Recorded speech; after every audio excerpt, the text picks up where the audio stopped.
Hello friends, welcome to my channel way to western. இன்றைக்கி நம்ம செபியில் என்ன பார்க்க போகிறோம் அப்படின்னா இன்சைடர் ட்ரேடிங் பற்றி பார்க்க போகிறோம். எஸ்டர்டே நம்ம என்ன பார்த்தோம் அப்படின்னா rising finance from capital market அந்த டாபிக் பார்த்தோம். இது எல்லாமே செபி லாஸ் அண்ட் ரெகுலேஷன் கீழே தான் வரும். So SEBI laws and regulation கீழே 3 years அப்ளிகேஷன் வச்சு. ஸோ ஃபஸ்ட்டு வந்து rising finance from capital market. So அதை எஸ்டர்டே கவர் பண்ணியாச்சு. இன்றைக்கி இன்சைடர் ட்ரேடிங், ஓகேவா? ஸோ இன்சைடர் ட்ரேடிங் அப்படின்னா இன்சைடர் ட்ரேடிங்கில் இன்சைடர் அப்படிங்கிறதோட மீனிங் என்னன்னு தெரிஞ்சால் தான் நமக்கு வந்து இது புரியும், ஓகேவா? இந்த இன்சைடருங்கிறது வந்து யார் அப்படின்னா any person who is connected person.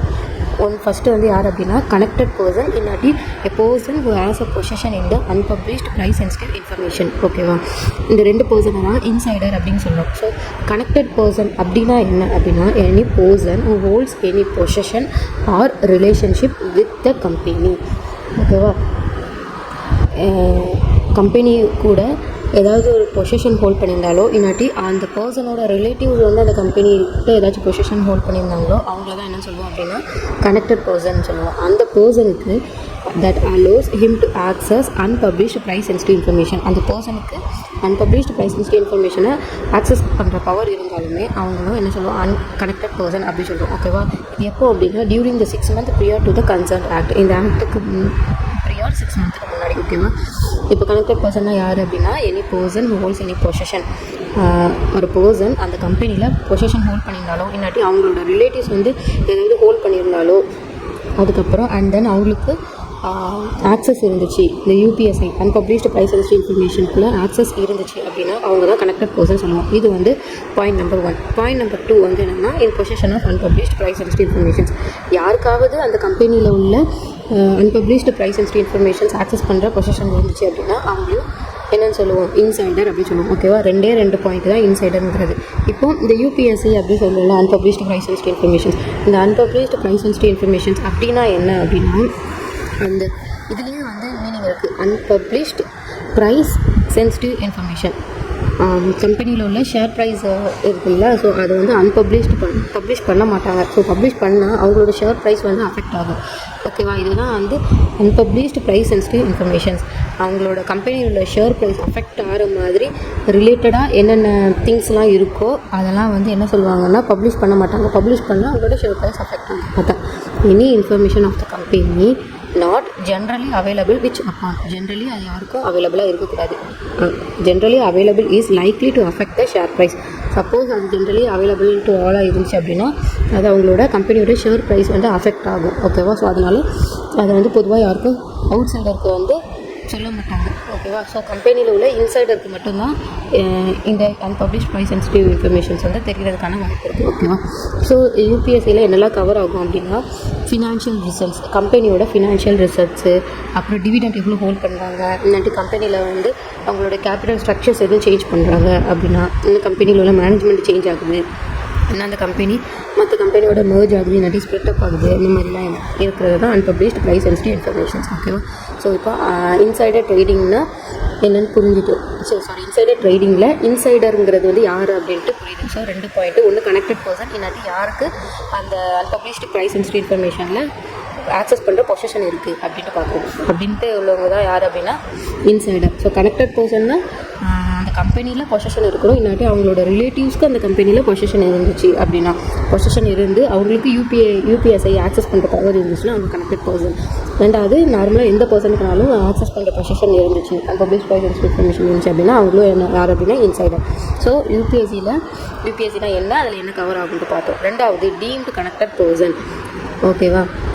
மேலே கனெக்டட் பர்சன்னா அவங்களோட ரிலேட்டிவ்ஸ் மட்டும் பார்த்தோம். இப்போ டீம்டு கனெக்டட் பர்சனில் 5 things இன்க்ளூட் ஆகுது. யார் அப்படின்னா இமீடியட் ரிலேட்டிவ்ஸ், அந்த கனெக்டட் பர்சன் இருப்பாங்கல்ல, ஸோ அவங்களோட ரிலேட்டிவ்ஸ்ன்னு மேலே பார்த்தோம். அந்த ரிலேட்டிவ்ஸில் யாரெல்லாம் கவர் ஆவாங்க அப்படின்னா அவங்களோட spouse, child, brother, sister, parents, இவங்க தான் வந்து அதில் கவர் ஆவாங்க. ரெண்டாவது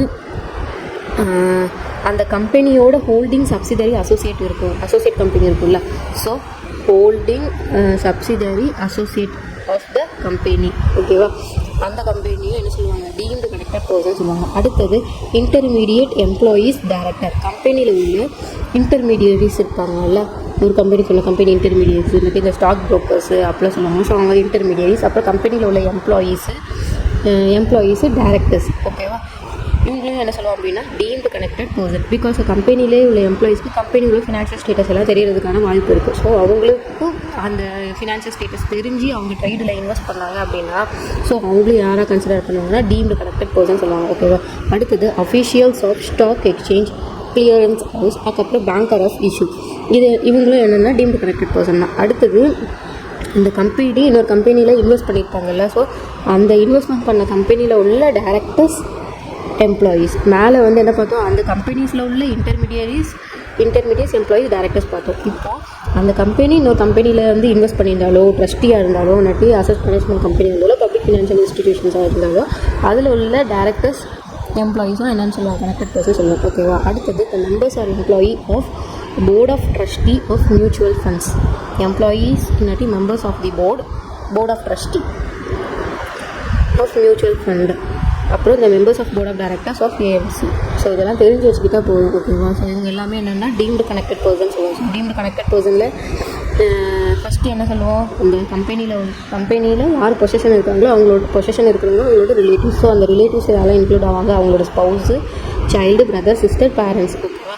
அடுத்தது அந்த கம்பெனியோட ஹோல்டிங் சப்சிடரி, அசோசியேட் கம்பெனி. அடுத்தது அந்த கம்பெனியோட இன்டர்மீடியட்ஸ், எம்ப்ளாயீஸ், டைரக்டர்ஸ். அடுத்தது officials of the stock exchange, clearance house, அடுத்து பேங்கர் ஆஃப் இஷ்யூ.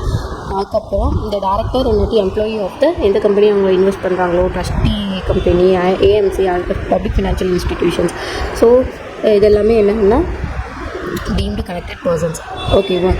அதுக்கப்புறம் நெக்ஸ்ட்டு டாபிக் பார்க்க போகிறோம். இது என்ன அப்படின்னா restrictions on communications and trading by insider. ஓகேவா. ஸோ இன்சைடருங்கிறவங்களுக்கு வந்து கம்பெனியில் உள்ள ஃபினான்ஷியல் ஸ்டேட்டஸ் எல்லாமே தெரியும். ஸோ அதை பேஸ் பண்ணி அவங்க ஷேர்ஸில் இன்வெஸ்ட் பண்ணி ப்ராஃபிட் கெயின் பண்ணிப்பாங்க. ஓகேவா. அதனால அவங்களுக்கு சில ரெஸ்ட்ரிக்ஷன் இருக்குது. இந்த ஃபினான்ஷியல் ஸ்டேட்டஸை பற்றி கம்யூனிகேட் பண்ணுறவோ இல்லாட்டி இதை வச்சு அவங்க ட்ரேடு பண்ணுறதுக்கும் சில ரெஸ்ட்ரிக்ஷன்ஸ் இருக்குது. ஓகேவா. அது என்ன ரெஸ்ட்ரிக்ஷன் அப்படின்னா No insider shall communicate, procure, provide or allow. கம்யூனிகேட்டும் பண்ணக்கூடாது, ப்ரொக்யூர் பண்ணக்கூடாது, ப்ரொவைட் பண்ணக்கூடாது, அலோவ் பண்ணக்கூடாது to access any unpublished price sensitive informations relating to the company. ஓகேவா. ஸோ இன்சைடர் அவங்களுக்கு தெரிஞ்ச ஃபினான்ஷியல் ஸ்டேட்டஸை பற்றி யாருக்குமே கம்யூனிகேட்டோ, ப்ரொக்யூர், ப்ரொவைட், அலோவ், ஆக்சஸ் எதுவுமே கொடுக்கக்கூடாது. அவங்களுக்கு தெரிஞ்ச அன்பப்ளிஷ்டு ப்ரைஸ் சென்சிட்டிவ் இன்ஃபர்மேஷன். ரெண்டாவது பாயிண்ட் என்ன அப்படின்னா due notice shall be given to the insider to maintain the confidentiality of such unpublished price sensitive information.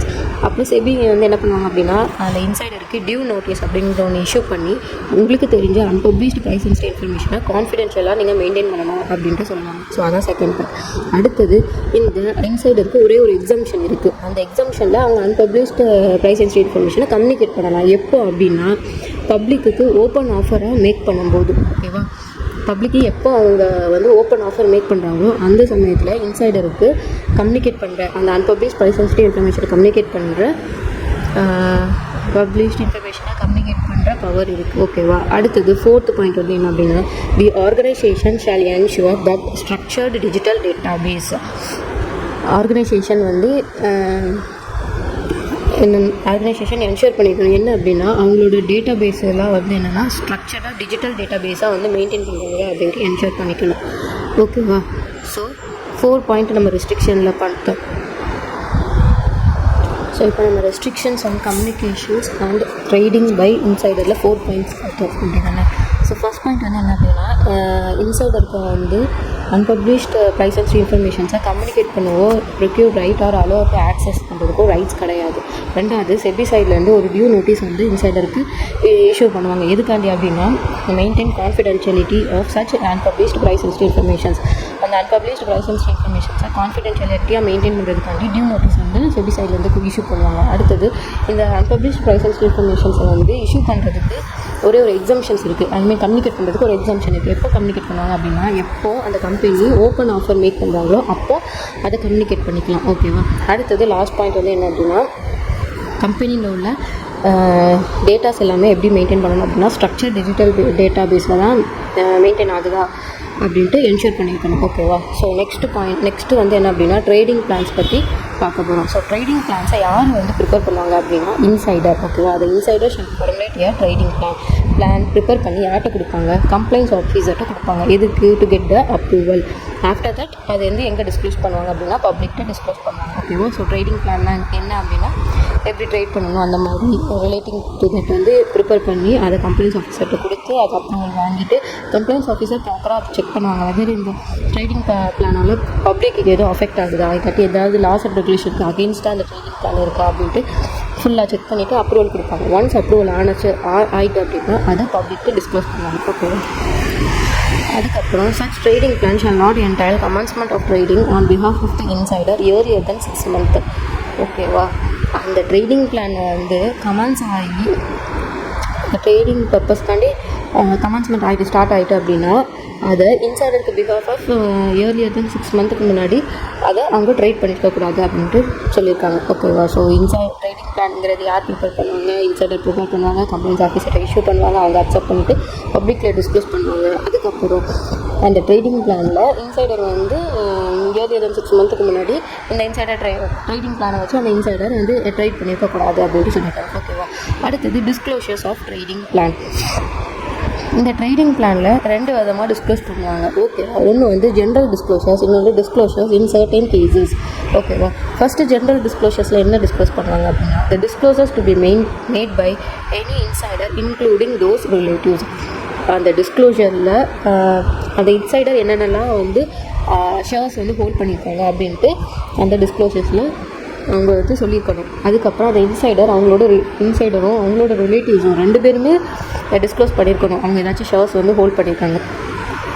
இதுதான் ஜென்ரல் டிஸ்க்ளோஷர்ஸ். அடுத்தது டிஸ்க்ளோஷர் பை சர்டன் கேசஸ். இதில் 2 டைப்பாக இருக்குது. ஒன்று இனிஷியல் டிஸ்க்ளோஷர்ஸ், இன்னொன்று கண்டினியூஸ் டிஸ்க்ளோஷர்ஸ். இனிஷியல் டிஸ்க்ளோஷருங்கிறது வந்து அந்த கம்பெனியில் உள்ள கீ மேனேஜ்மெண்ட் பர்சன் இல்லாட்டி டேரக்டர்ஸ் இவங்க வந்து அவங்க எவ்வளோ செக்யூரிட்டிஸ் ஹோல்ட் பண்ணியிருக்காங்களோ அப்படின்ட்டு டிஸ்க்ளோஸ் பண்ணியிருக்காங்க. எப்போதுக்குள்ளே டிஸ்க்ளோஸ் பண்ணியிருக்காங்க அப்படின்னா அந்த டேட் ஆஃப் அப்பாயின்மெண்ட். இந்த கீ மேனேஜர் பர்சனோ டேரக்டர்ஸோ எப்போ கம்பெனியில் அப்பாயின்ட் பண்ணுறாங்களோ அந்த டேட்லேயே அவங்க எவ்வளோ செக்யூரிட்டிஸ் ஹோல்ட் பண்ணியிருக்காங்க அப்படின்ட்டு டிஸ்க்ளோஸ் பண்ணியிருக்காங்க. அப்புறம் கண்டினியூஸ் டிஸ்க்ளோஷர்ங்கிறது வந்து கனெக்டட் பர்சன். இந்த connected person they trade securities and amount exceeds of 10 lakh in any calendar quarter, then they want to disclose it within 2 trading days. ஓகேவா? புரிஞ்சிருக்கும். இந்த கனெக்டட் பர்சன் இருக்காங்களா, ஸோ அவங்க எப்போ ட்ரேடு பண்ணுறாங்க அவங்களோட செக்யூரிட்டிஸ் வச்சு ட்ரேட் பண்ணுவாங்களா, ஸோ அப்போது அந்த ட்ரேடிங் அமௌண்ட் வந்து 10 lakhக்கு மேலே எக்ஸிட்ஸ் ஆச்சு அப்படின்னா, எப்போ கேலண்டர் குவார்ட்டர்ஸில் எக்ஸிட்ஸ் ஆச்சு அப்படின்னா they want to disclose it. அவங்க டிஸ்க்ளோஸ் பண்ணணும். எப்போதுக்குள்ளே டிஸ்க்ளோஸ் பண்ணணும்? 2 trading daysக்குள்ளே டிஸ்க்ளோஸ் பண்ணணும். ஓகேவா? ஸோ இதுதான் disclosures of trading plan. Okay, trading பிளானில் 2 டைப்ஸ் ஆஃப் இருக்குது. ஒன்று ஜென்ரல் டிஸ்க்ளோஷர்ஸ், இன்னொன்று டிஸ்க்ளோஷர்ஸ் இன் சர்டன் கேசஸில் 2 இருக்குது. ஒன்று இனிஷியல் டிஸ்க்ளோஷர்ஸ், இன்னொன்று கண்டினியூஸ் டிஸ்க்ளோஷர்ஸ். அடுத்தது code of fair disclosures. Okay, code of fair disclosures. So code of fair டிஸ்க்ளோஷர்ஸில் கோடுனா என்ன அப்படின்ட்டு நமக்கு தெரிஞ்சிருக்கணும். அதாவது என்ன அப்படின்னா கம்பெனிக்கு சில பாலிசிஸ், ரெகுலேஷன்ஸ், ப்ரொசீஜர்ஸ், கைட்லைன்ஸ் இதை மாதிரி ஒரு கோட் வந்து ஃபார்ம் பண்ணியிருப்பாங்க. ஒரு ஸ்ட்ரக்சராக வந்து ஒன்று ஃபார்ம் பண்ணியிருப்பாங்க. அதுதான் வந்து என்ன சொல்கிறோம்? கோடு அப்படின்னு சொல்கிறோம். ஓகேவா? The code of practices and procedures fair disclosures of published price instruction is a policy of that company must adopt ensures. அந்த கோடை கம்பெனி வந்து கண்டிப்பாக என்ன பண்ணியிருக்கணும்? அடாப்ட் பண்ணியிருக்கணும். அந்த கோடு படி அவங்க ஃபாலோ பண்ணியிருக்கணும். ஸோ இது யாருக்கு அப்ளிகபிள் அப்படின்னா every listed company in India must adopt and publish this code on this website. So இந்த கோட் ஆஃப் ஃபேர் டிஸ்க்ளோஷர்ஸ் யாருக்கு வந்து மேண்டேட்டரியாக வரும்? எவ்ரி லிஸ்டட் கம்பெனிஸ்க்கும். ஓகேவா? ஸோ அவங்க இதை அடாப்ட் பண்ணி அவங்களோட வெப்சைட்லேயும் அதை பப்ளிஷ் பண்ணியிருக்கணும். ஓகேவா? அதுக்கப்புறம் அந்த கம்பெனியில் உள்ள board of directors must approve the code. கம்பெனியில் உள்ள போர்ட் ஆஃப் டைரக்டர்ஸ் அந்த கோடை அப்ரூவ் பண்ணியிருக்கணும். அடுத்தது any violation of this code may lead to the penalties and civil regulations. அந்த கோடுக்கு அகெயின்ஸ்டாக ஏதாச்சும் வயலேட் பண்ணிங்க அப்படின்னா அதுக்கு பெனால்ட்டிஸ் வந்து இம்போஸ் பண்ணுவாங்க. ஓகேவா? அந்த சிவில் ரெகுலேஷன் கீழே என்ன பெனால்ட்டி இஷ்யூ பண்ணியிருக்காங்களோ அது உங்கள் லயபிள். ஓகேவா? ஸோ கோட் ஆஃப் ஃபேர் டிஸ்க்ளோஷர்ஸில் என்ன அப்படின்னா ஃபஸ்ட் கோடுனா என்னென்னு தெரிஞ்சுக்கணும். சில set of policies, procedures, guidelines இதெல்லாம் ஒரு ஸ்ட்ரக்சராக ஃபார்ம் பண்ணி அதுபடி தான் கம்பெனியை வந்து ரெகுலேட் பண்ணணும் அப்படின்னு சொல்லுவாங்க. ஓகேவா? ஸோ இது யாருக்கு அப்ளிகபிள்? எவ்ரி லிஸ்டட் கம்பெனிக்கு அப்ளிகபிள். அவங்க அடாப்ட் பண்ணி அவங்களோட வெப்சைட்டில் பப்ளிஷ் பண்ணியிருக்கணும். போர்ட் ஆஃப் டைரக்டர்ஸ் அதை அக்செப்ட் பண்ணியிருக்கணும். ஓகே, அதுக்கப்புறம் கம்பெனியில் யாராச்சும் அதை வயலேட் பண்ணியிருந்தாங்க அப்படின்னா செபி ரெகுலேஷன் கீழே அவங்களுக்கு பெனால்ட்டி இம்போஸ் ஆகும். ஓகேவா? அகெயின் கோட் ஆஃப் கண்டக்ட் பற்றி மறுபடியும் இதில் அது கோட் ஆஃப் ஃபேர் டிஸ்க்ளோஷர்ஸ். ஓகேவா, இது கோட் ஆஃப் கண்டக்ட். இந்த கோட் ஆஃப் கண்டக்டரில் சேம் அதே தான். இந்த guidelines and procedures that company must adopt to regulate and monitor. It is an internal set of guidelines and procedures. ஓகேவா, அந்த கம்பெனிக்கு சில கைட்லைன்ஸ் ப்ரொசீஜர்ஸ் வந்து ஃபாலோ பண்ணி வச்சுருக்காங்க. ஸோ அதை அடாப்ட் பண்ணி அதான் ப்ராப்பராக அவங்க வந்து அந்த கோடு படி தான் ரன் பண்ணிகிட்டு இருக்காங்களா அப்படின்ட்டு ஒன்ஸ் மானிட்டர் பண்ணிக்கணும். சேம் இது யாருக்கு அப்ளிகபிள்? லிஸ்டட் கம்பெனிக்கு applicable, intermediates like stock brokers, merchant bankers etcetera and other person specified by the SEBI.